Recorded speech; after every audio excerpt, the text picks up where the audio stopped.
Assalamualaikum warahmatullahi wabarakatuh. Teman-teman, menjawab pertanyaan dari teman-teman yang ada di Facebook ya, materi selanjutnya terkait bagaimana cara agar website kita mendapatkan backlink yang bagus secara natural. One, two, three, come on!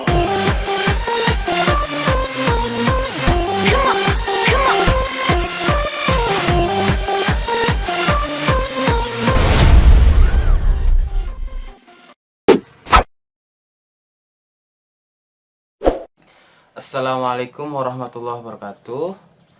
Teman-teman, menjawab pertanyaan dari teman-teman yang ada di Facebook ya, materi selanjutnya terkait bagaimana cara agar website kita mendapatkan backlink yang bagus secara natural. Tentu saja dalam hal ini memang backlink yang bagus ya, yang bisa meningkatkan domain authority, page authority, dan tentu saja performa website kita. Jadi teman-teman, sekedar menceritakan masa lalu. Jadi saya pertama kali bermain blog atau website itu hanya dari hobi ya. Jadi zaman dulu nggak ada kepikiran sama sekali untuk mencari uang.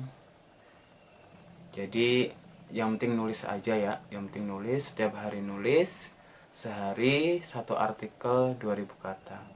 Itu hampir saya lakukan selama 2 tahun ya. Jadi sebenarnya itu juga terkait dengan jurusan saya di S1. Jadi saya jurusan jurnalistik. Jadi pernah ada masa-masa gandrung menulis artikel ya. Kalau sekarang kan saya lagi gandrung membuat video ya. Jadi zaman dahulu ngeblog itu kayak mudah banget gitulah istilahnya ya. Kita nggak perlu backlink, itu udah naik sendiri, bahkan langsung naik nomor 2 atau nomor 3 biasanya.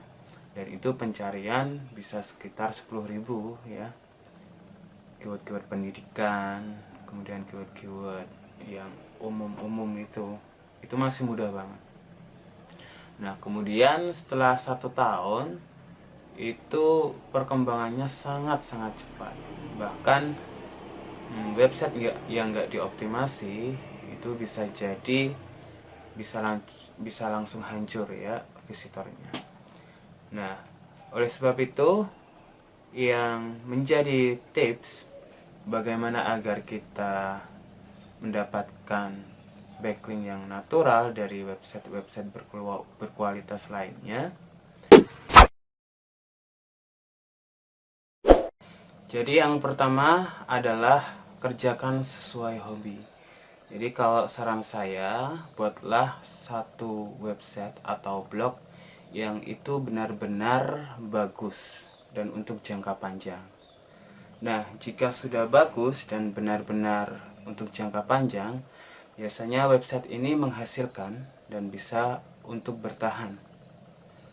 Dalam artian gini, jadi kalau kita belajar website, kemudian tidak ada satu penghasilan pokok, itu akan sangat sulit. Makanya fokus dulu satu website dengan tema yang kita cintai, yang kita hobi bener di situ, dan ya kita menguasai hampir 90% lah materi tersebut.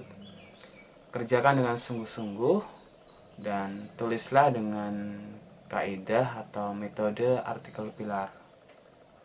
Jadi sebenarnya artikel pilar ini kalau kita lihat di dunia blogging itu bisa kita referensikan atau bisa kita cari celah sumbernya itu dari blog-blog luar negeri. Coba lihat blogger-blogger luar negeri yang terkenal lah, yang memang udah expert. Mereka ketika menulis artikel nggak mungkin cuma 300 atau 500 kata, enggak, minimal 1000 lah Nah, seperti itu. Dan kebanyakan ketika saya cek dan recheck, itu kebanyakan mereka menulis 2000 kata. Karena memang pembahasan itu luas dan berkembang.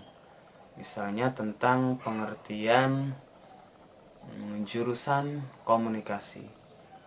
Nah, pengertian jurusan komunikasi zaman bahola ya, 20 tahun lalu dengan tahun saat ini sangat berbeda jauh. Nah, itulah pentingnya mengapa kita harus membuat artikel yang memang panjang dan beruntut.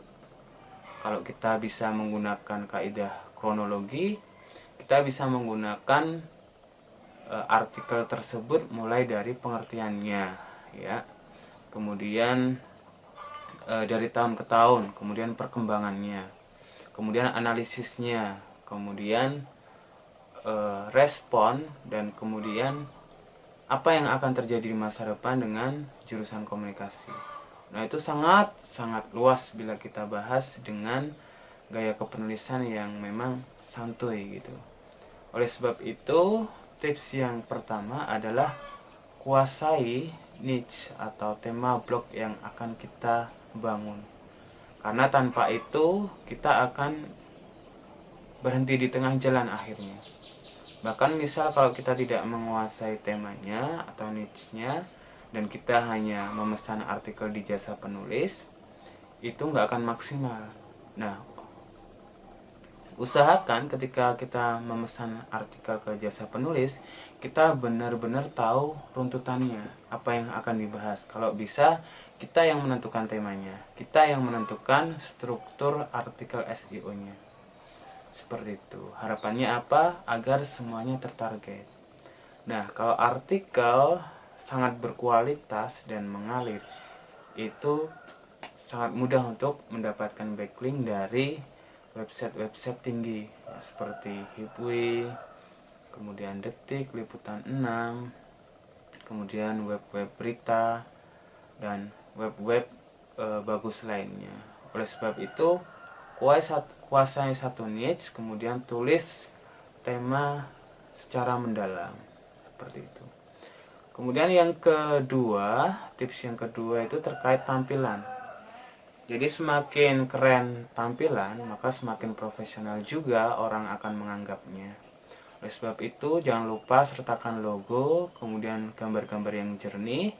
Teman-teman bisa ambil gambar di website-website penyedia gambar gratis ya, seperti Pixabay, Unplus, ada 10 pokoknya ya, lebih dari 10 yang menyediakan gambar-gambar tanpa lisensi, tanpa digugat lisensi, seperti itu. Jadi mungkin dua hal itu aja yang menjadi tips bagi saya. Yang penting adalah kualitas artikelnya ditulis secara mendalam, kemudian konten pendukungnya, gambar, video, grafik, dan lain sebagainya. Kemudian tampilan dari website itu sendiri ya. Terima kasih. Billahi taufiq wal hidayah. Wassalamualaikum warahmatullahi wabarakatuh.